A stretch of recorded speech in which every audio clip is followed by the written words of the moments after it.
By default, the ping command in Windows sends 4 ICMP packets to the destination. If you want to send continuous ping instead, you add the -T option.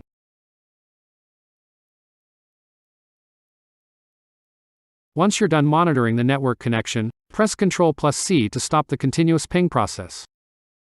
Another handy keyboard shortcut is Ctrl+Pause. When you press Ctrl+Pause, it will show the statistics for the echo requests sent up to the point, without stopping the continuous ping process. This can be useful for monitoring the network connection over a longer period of time. If you want to send a specific number of ping requests, you can use the -N option. For example, this ping command sends 10 echo requests to the destination host. The PowerShell version of the ping command is called test connection. With the test connection command, if you want to send continuous pings, add the -repeat option.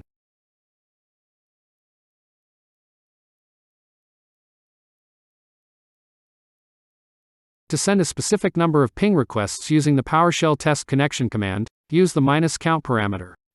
For example, this command sends 10 echo requests to the destination host 192.168.1.1.